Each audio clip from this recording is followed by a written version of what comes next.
사랑하는 우리 아버지 하나님, 주님의 은혜를 진심으로 감사를 드립니다. 오늘 우리 사랑하는 성도님들과 함께 다시 한번 주의 말씀 앞에서 하나님, 그 말씀이 우리 한 사람 한 사람 심령 가운데 들려지게 하시고 그 말씀이 우리를 붙들게 해주시기 원하고, 정말 우리가 더욱더 주님을 뜨겁게 사랑하고 하나님의 사람으로 변화받게 하여 주시옵소서. 이 시간 부족한 종을 주님께서 사용해 주시기 원하고 예수님의 이름으로 기도합니다. 아멘. 오늘은 하나님의 말씀을요, 사도행전 1장 12절에서 26절까지예요.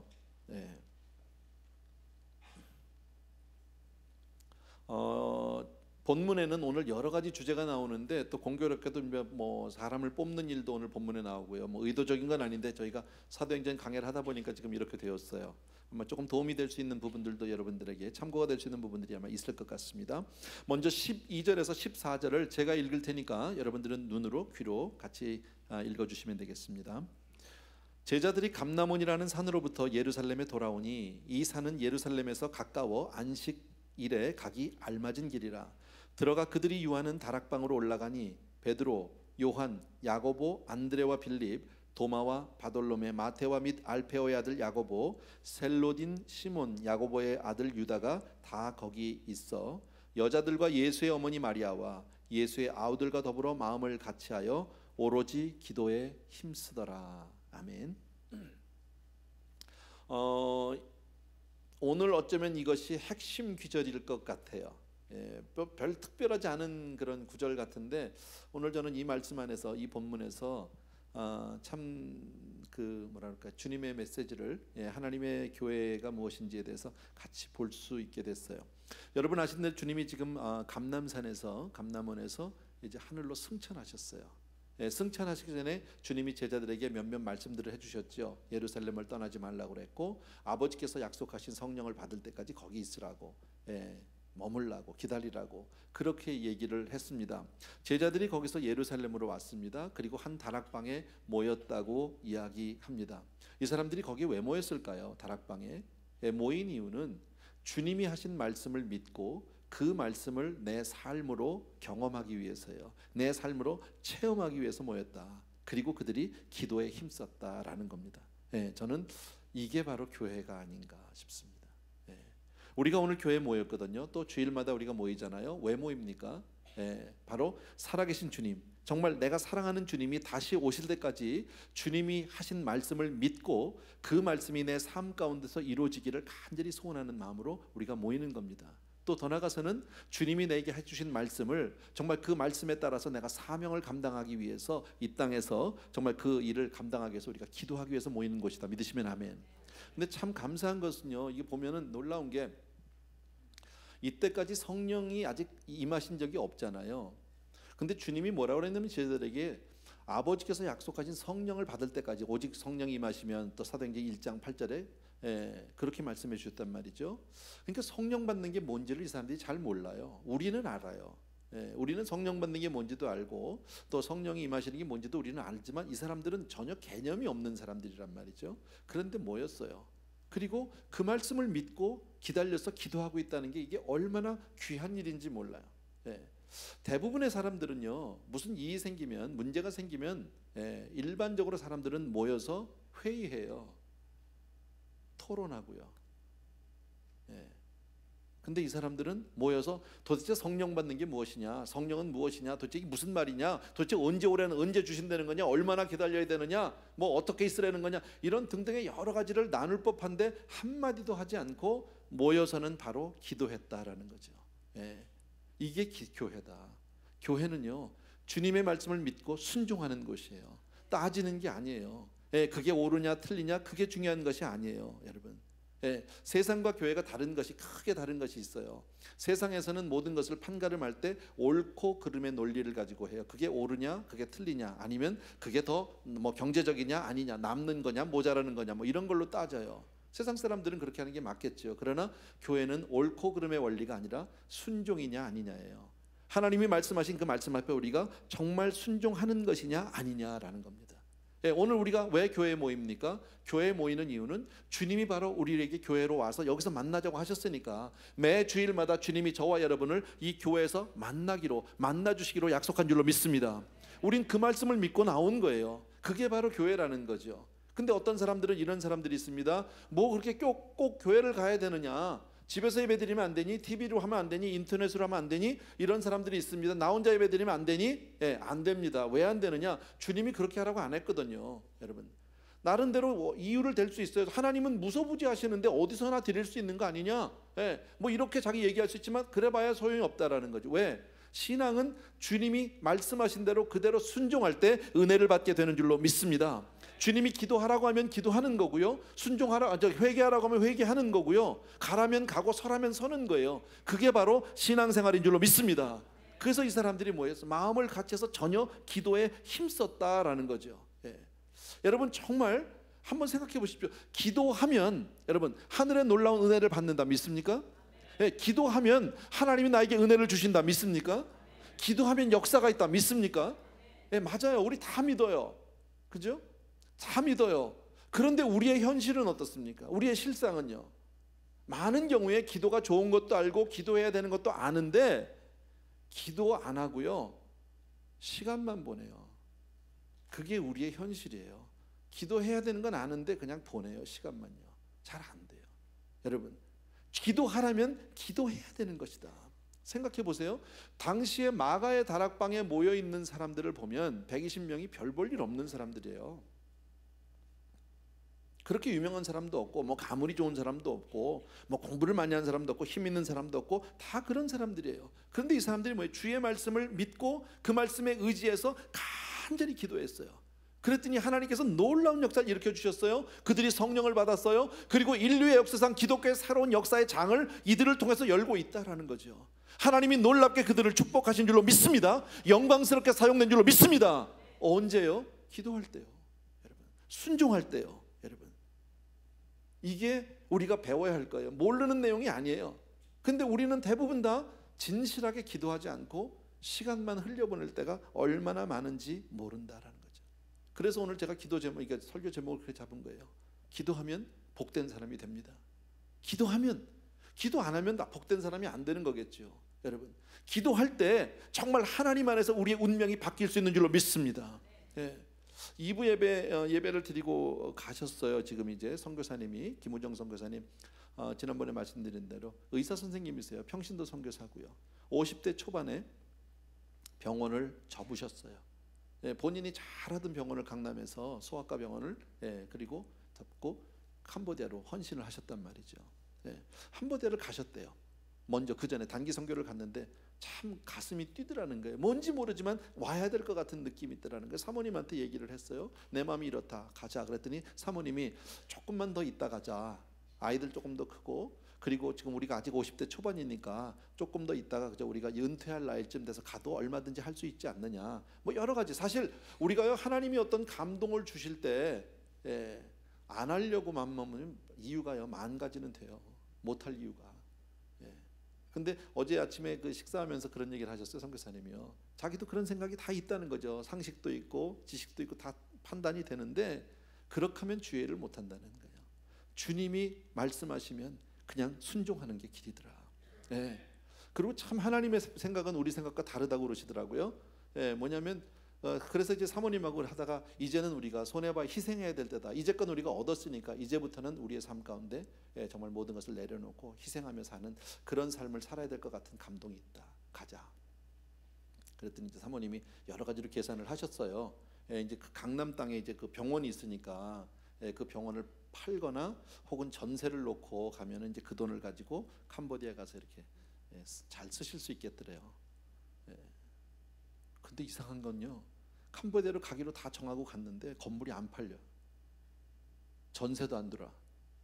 그러니까 계획대로 안 되는 거예요. 그러니까 캄보디아 갈 때 정말 조금밖에 돈을 못 가지고 갔다니. 평소에 좀 가지고 있던 돈, 그 큰 돈을 가지고 가서 좀 뭐 해야 되는데 돈이 없는 거예요. 안 되는 거예요.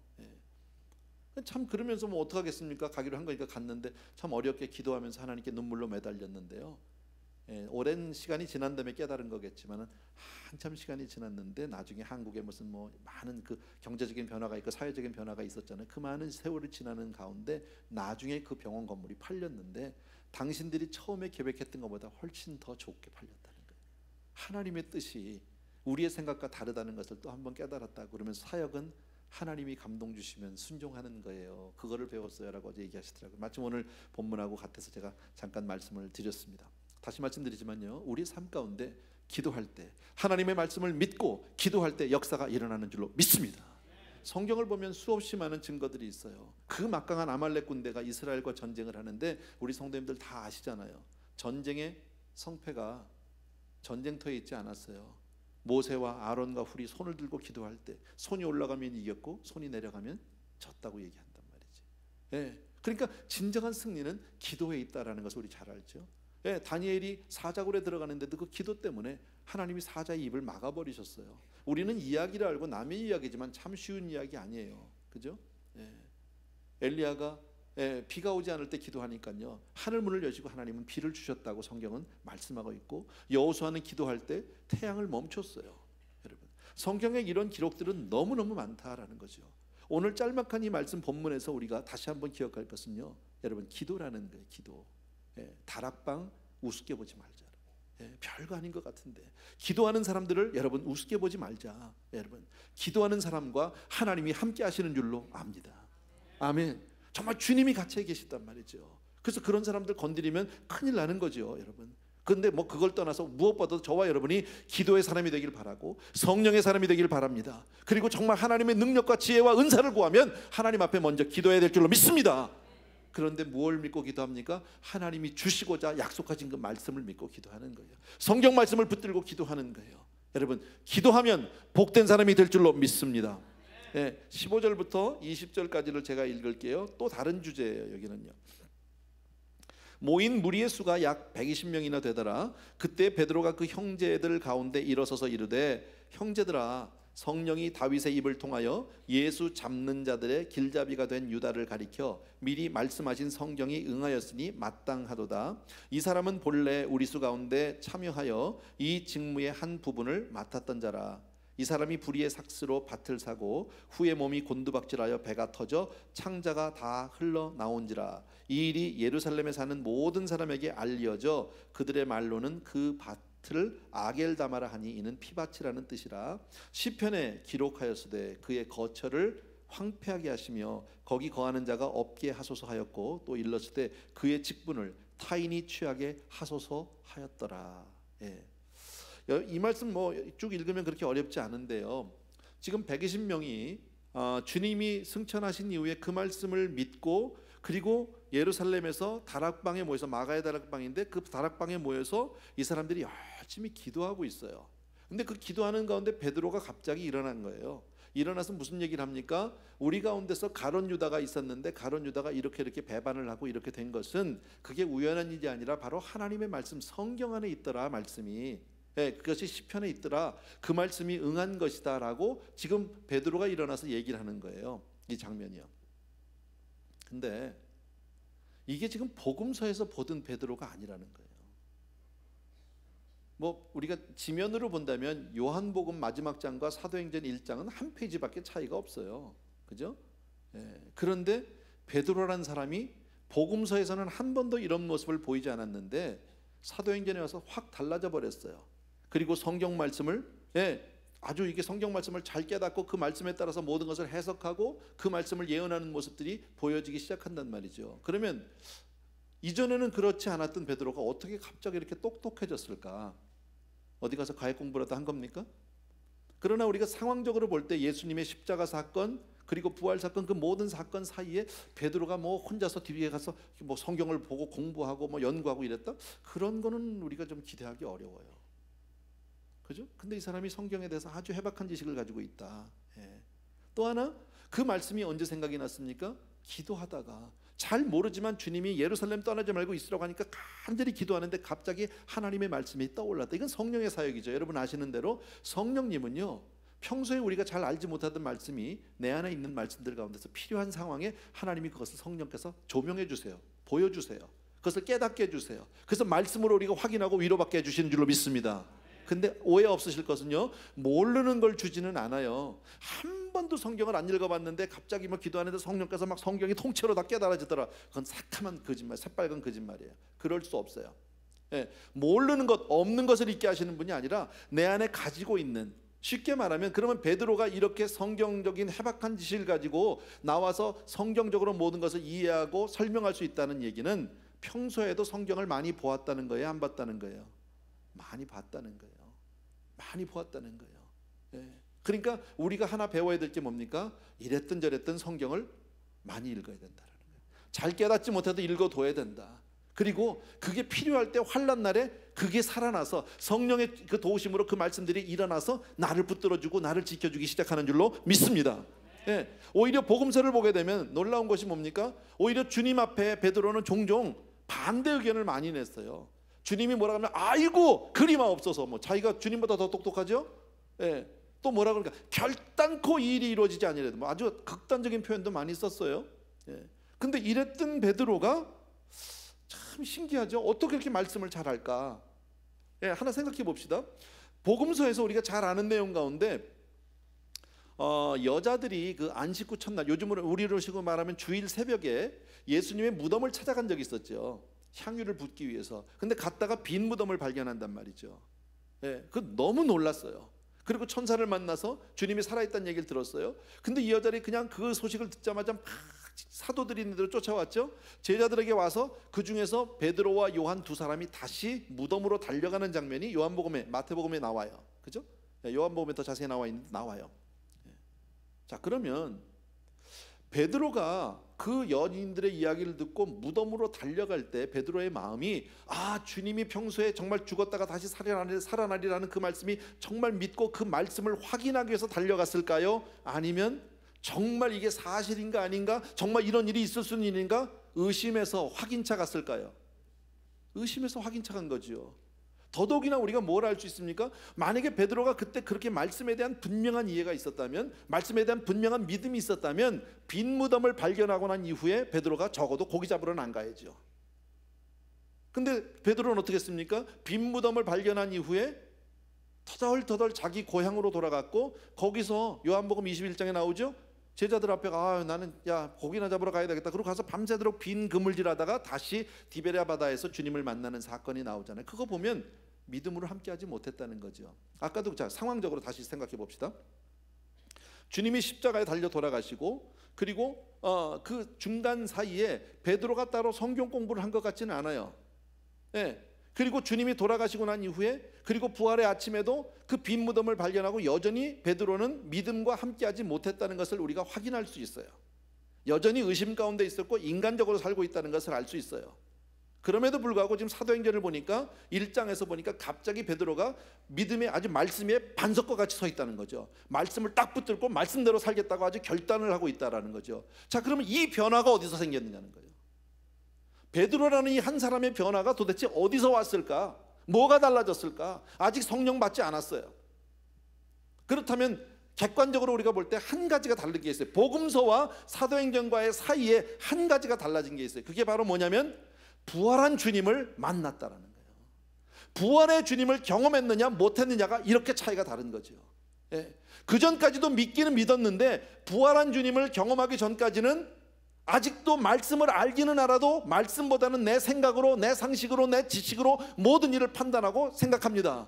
그런데 부활한 주님을 만나고 승천한 주님을 보고 난 이후에 아직 성령 못 받았는데도 불구하고 말씀을 붙들고 말씀대로 살겠다고 그렇게 변해간 모습을 볼 수 있다는 거죠. 여러분, 우리도 저와 여러분이 부활할 거 믿으시면 아멘? 맞아요. 우리 다 믿어요. 그런데 왜 우리의 삶 가운데서 머뭇거리고 살지 못합니까? 아까 제가 얘기한 우리 김우정 선교사님 생각해 봅시다. 의사로 잘 살고 있다가 하루아침에 병원 접고 캄보디아로 간다? 남 얘기니까 박수 칠 수 있지만 내 얘기면요, 이거 쉬운 얘기 아니죠. 아시죠? 얼마나 어려운지 아시죠? 그러면 그분과 우리와의 차이가 뭡니까? 우리도 부활을 믿는데 그분은 뭐가 다를까요? 부활에 대한 경험이 있는 거예요. 차이가, 확실한 믿음이 있는 거예요. 이 세상 한 세상 사는 거 다 아깝지 않은 사람 없고 귀하지 않은 사람이 없지만 우리도 부활을 믿고 그분도 믿지만 뭐가 달라요? 그분은요 확실하게 지금 이 세상, 다음 세상을 위해서 이 세상을 투자하고 있다는 거죠. 그게 다른 점이죠. 저와 여러분이요 정말 부활의 신앙을 갖게 되길 주의 이름으로 축원합니다. 예, 갑자기 이렇게 말씀대로 행하고자 하는 변화는 부활의 주님을 만나고 난 다음부터다. 그리고 베드로가 그렇게 위대한 사도로 쓰임받게 된 것도 바로 철저하게 말씀을 쫓아 살려고 했을 때부터예요. 하나님의 말씀을 쫓아 살 때 실패가 없는 줄로 믿습니다. 그러니까 우리가 정말 중요한 게 뭡니까? 신앙생활하면서 오래 교회 다니고 정말 우리가 어떤 그거, 물론 그것도 굉장히 중요하지만 그것보다 더 중요한 게 뭐예요? 살아계신 주님을 만나는 거예요. 사도행전을 지금 우리가 새로 같이 공부하면서 계속 제가 말씀드린 게 뭡니까? 경험하자는 거예요. 주님을 만나야 된다는 거예요. 설교를 듣고 끝나면 아무 소용없어요. 다 아는 내용이잖아요. 이건요, 수없이요. 여러분, 부활의 신앙이 없으면 말씀을 알아도 말씀보다 내 지식이 앞서요. 예. 부활의 신앙이 없으면 알기는 알아도 내가 위험하고 손해볼 것 같으면 도망가요. 제자들이 다 그랬죠. 십자가 앞에서 다 도망갔잖아요. 그죠? 정말 내가 부활의 신앙을 갖긴 가져도 정말 내 삶 가운데 희생이 있고 손해볼 것 같으면요, 모른다고 부인하는 게 그게 우리입니다. 그러나 주님의 부활을 경험하면, 남이 보지 못하는 것을 보게 되면 여러분, 말씀대로 순종하지 않을 수가 없는 줄로 믿습니다. 그리고 쓰임받는 거예요. 이게 다른 점이에요. 저와 여러분이요, 아까 그랬죠? 오늘 아까 우리 12절부터 본 말씀을 잠깐 정리를 해드리면 이런 거예요. 자, 주님이 말씀하신 그 말씀을 믿었기 때문에 이 사람들이 예루살렘에 와서 다락방에 모여서 엎드려 기도하기 시작하는 거예요. 뭔지도 몰라요. 성령 받는 게 뭔지도 모르지만 주님이 그냥 기다리라고 그러니까, 언제까지도 몰라, 기다리라니까 그냥 엎드려서 기도하고 있다. 신앙은 순종이라니까요. 하나님의 말씀을 믿고 그냥 잘 이해가 안 돼도 아멘하고 순종하며 기다리는 것, 그리고 기도하는 것, 이게 신앙이다라는 거예요. 그리고 나야 깨달아지는 거예요.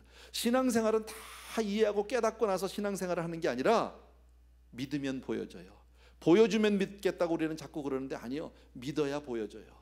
먼저 내가 하나님 앞에 믿음으로 나가게 되길 주의 이름으로 축원합니다. 자, 21절과 22절이요, 제가 읽습니다. 이러므로 요한의 세례로부터 우리 가운데서 올려져 가신 날까지 주 예수께서 우리 가운데 출입하실 때에 항상 우리와 함께 다니던 사람 중에 하나를 세워 우리와 더불어 예수께서 부활하심을 증언할 사람이 되게 하여야 하리라. 자, 이것은 이제 베드로가 성경 말씀을 근거로 이렇게 얘기하는데, 예수의 제자로 뽑는 조건을 지금 얘기하고 있는데 두 가지 조건을 얘기합니다. 첫 번째, 요한의 세례로부터 주님이 승천할 때까지 다른 사도들과 함께 있었던, 오래 같이 있었던, 이 말을 다른 표현을 하게 되면 뭐예요? 예수님에 대해서 잘 아는 사람. 우리식으로 말하면 정말 교회에 오래되고 정말 오랫동안 섬기고 그리고 교회를 잘 알고 주님을 잘 아는 사람. 그래서 우리가 나름대로 그 교단법이나 교회법에 안수 집사로 4년 이상 되신 분들, 나이는 몇 살부터 몇 년까지, 그 다음에 지금 다 기억을 못하는데 보면은 신앙 인격도 봐야 되고 그분의 봉사도 헌신도 등등 가족관계라든지 이런 것도 다 봐야 해요. 그러나 사람이, 우리도 장로님들도 우리 당회에서 할 때 우리도 완전하지 않잖아요. 우리가 하나님이 아니니까 못 볼 수 있고 잘못할 수도 물론 있어요. 그러나 그렇게 하지 않기 위해서 우리가 하나님 앞에 간절히 기도하고 세우는 거죠. 또 하나는 세우는 이유가 주님의 부활을 증거하기 위해서, 주님의 일을 감당하기 위해서. 여러분, 우리 이거 꼭 기억해 주셔야 되는데, 다 아는 내용이지만 또 한 번 해야 돼요. 뭐냐면 교회 모든 직분은요, 권리는 없어요. 책임과 의무만 있어요. 섬기라고. 특히나 장로는요, 장로할 때, 장립할 때 안수를 받잖아요. 안수 받는 게 뭐냐? 이제 너는 죽이겠다고 아주 공식 선언하는 거예요. 죽이겠다고 안수하는 거예요. 살리고 살려주려는 안수가 아니라 목사 안수, 장로 안수는 다 죽이려는 안수예요. 사실 좋은 게 아니에요. 인간적으로 보면요. 이런 얘기를 미리 하면 안 되긴 하는데 주의 일이라는 게 그런 거거든요. 성경에서 말하는 어떤 지도자의 자격에 대해서 우리 교단법에도 나와 있고 하지만은 디모데전서 3장에 있는 이야기를 제가 대충 몇 가지만 좀 말씀을 드리면, 제가 조금 읽어드릴게요. 그러므로 감독은 책망할 것이 없으며 한 아내의 남편이 되며 절제하며 신중하며 단정하며 나그네 대접하며 가르치기를 잘하며 술을 즐기지 아니하며 구타하지 아니하며 오직 관용하며 다투지 아니하며 돈을 사랑하지 아니하며 자기 집을 잘 다스려 자녀들로 모든 공손함으로 복종하게 하는 사람, 등등 쭉 나와요. 여러분, 여러분도 다 아는 성경 구절인데, 이 성경 구절이 디모데서에서 보게 되면 지도자의 덕목을 한 15가지 정도를 쭉 나열해 놓고 있는데 하나도 특별한 게 없다라는 거예요. 아주 상식적이고 기본 윤리적인 부분만 나와 있지 특별한 게 없어요. 예를 들어서 지도자는 막 기도할 때 그냥 하늘에서 불이 좀 내려야 한다든지, 지도자가 되려면 적어도 40일 금식 기도를 몇 번을 해야 된다든지, 이런 게 없어요. 아주 상식적인 거예요. 기본적인 거예요. 뭐 금식 기도를 해야 지도자가 된다 이런 것도 없어요. 예. 나는 이 말씀을 이렇게 해석해요. 예. 가장 기본적인 신앙, 가장 기본적인 윤리를 갖춘 사람, 누구나 할 수 있는 아주 그런 사람이 헌신되어지면 내가 쓰겠다, 하나님이 붙들어 쓰겠다, 그런 사람의 샘플이 저예요. 저는 솔직히 말씀드려서 우리 교회 많은 성도님들 중에 저보다 훨씬 인격이 좋은 분들 많고요, 저보다 신앙이 훨씬 좋은 분들도 많고요, 성경 저보다 훨씬 더 많이 알고 계시고 기도 많이 하는 분들이 더 많아요. 예. 제가 특별해서 목사가 되어 있는 것이 아니라, 제가 여러분과 뭐가 다른 점이 있는 것이 아니라 그냥 부족하지만 그냥 기본적으로 됐는데 하나님이 쓰시겠다고 할 때 그냥 나 써주세요 하고 나간 것, 그게 다예요. 다만 여러분 앞에 서 있는 제가 하나님이 쓰시는 동안만 그 하나님이 주신 권위가 있다, 말씀을 전하는 자로서. 내려가면 여러분보다 못하죠. 나는 그게 직분자의, 사역자의 기본이라고 생각해요. 장로님들, 권사님들, 집사님들 다 마찬가지예요. 우리도 다 알아요. 여러분도요, 다 아는 내용인데 왜 제가 이 말씀을 드려야 하냐면, 우리는 어쩔 수 없이 한국 사람들이 가지고 있는 어떤 뭐랄까 조금 우리들만이 가지고 있는 그런 문화 배경이 있어요. 유교 사상 아닌 것 같은데도 깔려 있단 말이에요. 우리는 이상하게 직분하면 계급의식을 가지고 있다고. 예. 정확한 비유는 아닌데 어느 목사님한테 이런 얘기를 들었어요. 당신 교회에서 오래전에 한 어떤 분이 대표 기도를 하셨답니다. 대표 기도 쭉 하시다가 사랑하는 하나님 아버지, 우리 목사님 위해서 뭐 막 기도하고 했대요. 그랬더니 기도가 다 끝나고 나니까, 예배가 마치고 나니까 나이 많으신 장로님이 그분을 부르셨대. 일로 오라고. 기도를 그렇게 하는 게 아니라고. 그래서 이분이 너무 당황스러워서 나름대로 열심히 준비해서 기도했는데 그렇게 하는 게 아니라 그러니까 뭘 잘못했냐고 제가 가르쳐 주시면 제가 고치겠다고 그랬더니, 하나님 앞에 기도하는데 어떻게 목사님이라고 할 수 있느냐, 목사라고 그래야지. 그 말을 들으니까 또 그것도 맞는 것 같아, 그죠? 근데 또 기도하는 사람이 입장에서 갑자기 뭐 평소에 목사님한테 기도할 땐 목사 이렇게 하기도 조금 왠지 어색하잖아요, 그죠? 사실 그게 별거 아닌데 그건 한국 사람만 가질 수 있는 어떤 그 갈등일 거예요. 영어로 하면요 없잖아. 그래서 대개 미국 사람들을 보게 되면 어떤 그 직분에 대해서 그렇게 연연하지 않아요. 거기에 대해서 그렇게 우리같이 민감하지 않은데 이상하게 우리 한국 사람들과 유교적 사상 때문에 그런 것 같아요, 제 생각에. 어쨌든 참고해 주시기 바라고요. 특별한 사람 없어요. 그저 하나님 앞에 기본적으로 그저 교회 사랑하고 교회 헌신하고 그저 주님 사랑하는 사람이면 누구나 다 하나님이 쓰실 수 있다. 단 헌신할 때, 주님 앞에 드릴 때, 주님이 쓰시겠다고 할 때 주여, 다 그래서 가는 거잖아요. 아까도 말씀했지만요, 여러분이 입장 바꿔놓고 생각해 보세요. 만약 여러분이 후보자로 선정이 됐다, 그거 받으면요 다 두렵고 떨려요. 내 자신을 돌아보지 않을 수가 없어요. 내가 정말 그렇게 할 자격이 있나? 나 같은 사람이 해도 되나? 전에 이찬수 목사님이 이런 얘기 하시더라고요. 우리 사석에서 만나서 얘기하다가 한때 그 몇 년 전에 그 한국의 차세대 지도자 중에서 이찬수 목사가 뽑혔어요. 그때 이찬수 목사님이 이런 얘기 하더라고요. 가슴이 덜커덩했다는 거야, 자기는. 큰일 났다 이거. 첫 번째, 나 같은 사람이 차세대의 한국 교계 지도자라고 한다면 이 교회, 이 나라는 망했다.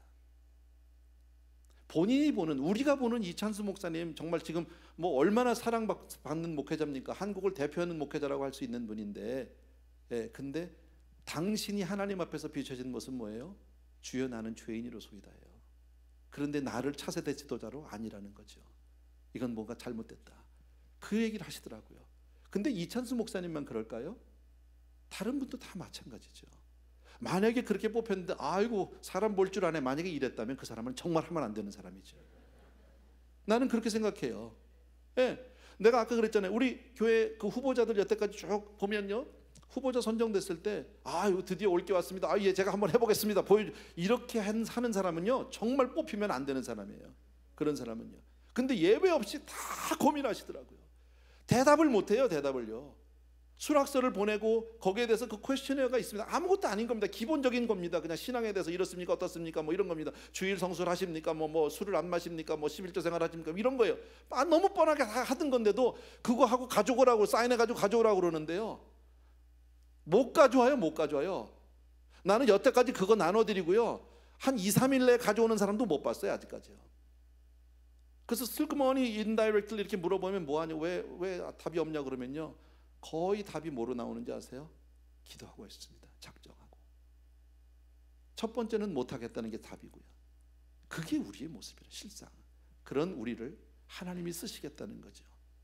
여러분 기억해 주시기 바라고, 마지막으로 23절부터 26절, 오늘 이상하게 그 선거에 대한 부분이 나와서 설명을 안 드릴 수가 없는데 23절부터 26절을 제가 읽습니다. 그들이 두 사람을 내세우니 하나는 바사바라고도 하고 별명은 유스도라고 하는 요셉이요 하나는 마띠아라. 그들이 기도하여 이르되 뭇 사람의 마음을 아시는 주여, 이 두 사람 중에 누가 주님께 택하신 바 되어 봉사와 및 사도의 직무를 대신할 자인지 보이시옵소서. 유다는 이 직무를 버리고 제 곳으로 갔나이다 하고 제비 뽑아 마띠아를 얻으니 그가 11사도의 수에 들어가니라. 뭐 큰일 아니에요. 마띠아라는 제자를 이제 뽑아서 12사도에 채워 넣는 일인데, 봐라 성경적으로 복수 추천을 하지 않았냐, 복수 추천.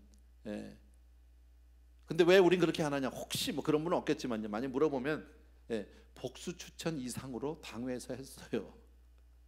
그 많은 사람들 가운데 뭐 걸러냈다는 표현은 좀 너무 죄송한데, 교회를 위해서 그래도 더 헌신할 수 있는 분, 더 정말 이게 우리가 먼저 세워드려야 될 분들 뭐 등등 있습니다. 그런 걸 다 해서 줄인 거예요. 8사람으로 줄였는데 아까 말씀드린 대로 한 분은 끝까지 형편상 수락을 못 하셨어요. 그래서 7분만 지금 추천이 된 거고요. 또 하나, 봐라, 성경적으로 이 제비 뽑는 게 맞다. 제비 뽑는 게 맞다. 제비 뽑아봤거든요. 우리 교회가 처음 개척하고 3년 만에 우리가 당회 구성을 했어요.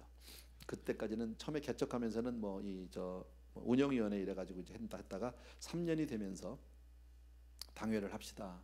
해본 적 없지만, 그리고 이제 당회 구성을 하면서 제가 그때 막 우겼어요. 이게 성경적으로 하자. 어느 목사나 마찬가지지만 교회를 처음 시작하면 다 순수하게 정말 하나님 뜻대로 하고 싶은 게 마음이에요. 목사의 마음이에요. 그래서 그때 우리가 제비 뽑아봤거든요. 내가 뽑고 나서 알았어요. 이건 아니다. 잘못했다.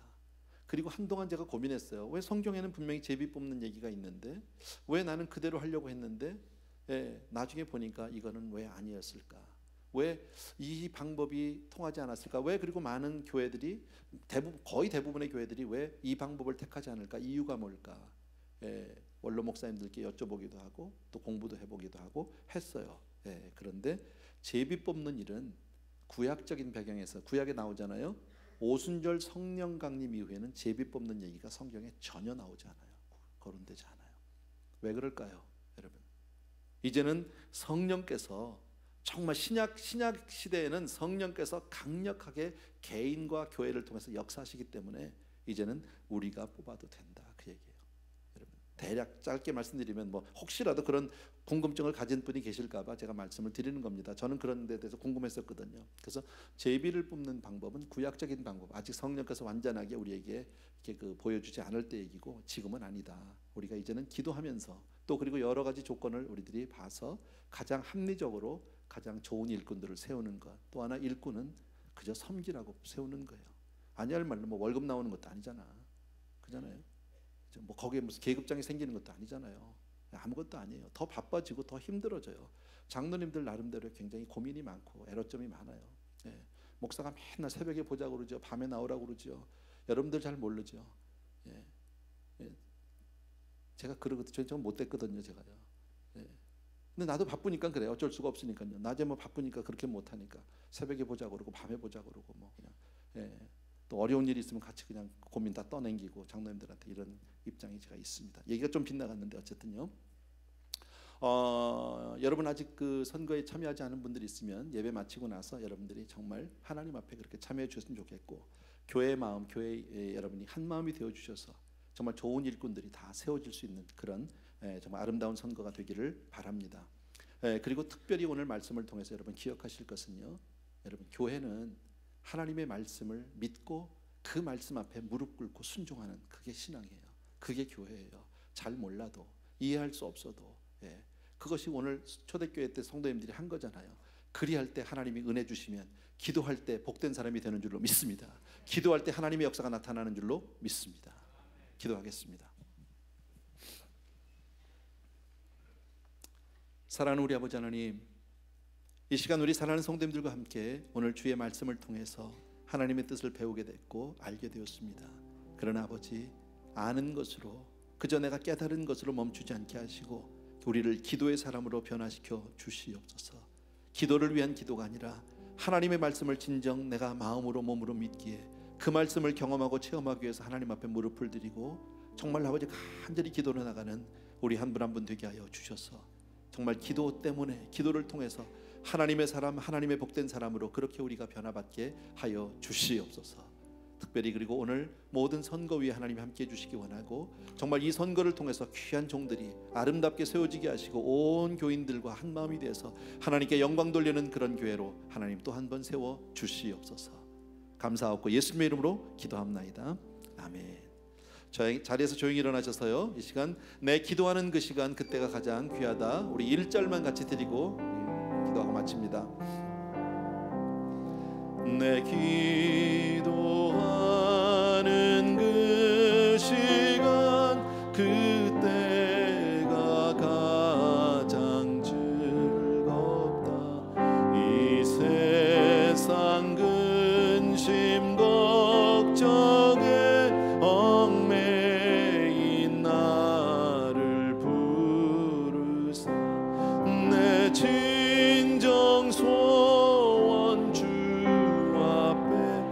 난 낯이 바로 아뢰어 큰 불행 당해 슬플 때 나 위로받게 하시네. 아멘. 은혜로우신 우리 아버지 하나님, 오늘도 우리 귀한 성도님들이 정말 주의 이름으로 모여서 하나님 앞에 예배로 나아가고 이 모든 행위가 바로 주의 말씀을 믿고 그 말씀을 내가 체험하기 위함입니다. 오늘도 눈으로 볼 수 없고 손으로 만질 수는 없었지만 주님이 우리와 함께 하셨고 주님이 우리 귀한 성도님들 한 분 한 분을 축복해 주신 줄로 믿습니다. 주의 말씀을 의지해서 나와 아버지의 믿음으로 예배드린 모든 형제들 위해 하나님 기름 부어 주시기 원하고 앞으로도 우리가 정말 기도의 사람이 되게 하여 주시기 원하고 주의 말씀을 믿기에 그 말씀을 쫓아 사는 그런 놀라운 하나님의 사람들이 되게 하여 주시옵소서. 오늘도 귀한 예배를 통해서 정말 이처럼 아름다운 헌신이 있고 섬김이 있습니다. 특별히 예물을 통해서 우리의 삶을 보고하고 하나님께 올려드립니다. 받으시옵소서. 그리고 우리 귀한 성도님들의 삶이 오직 하나님 앞에 드려지는 산 제물 제사 되게 하여 주옵소서. 이제는 우리 주 예수 그리스도의 은혜와 하나님 아버지 극진하신 그 사랑하심과 성령님의 함께 해주시는 놀라운 은총이 이 자리에 있는 모든 사랑하는 성도님들 위해 이제로부터 영원토록 함께 계실지어다. 아멘.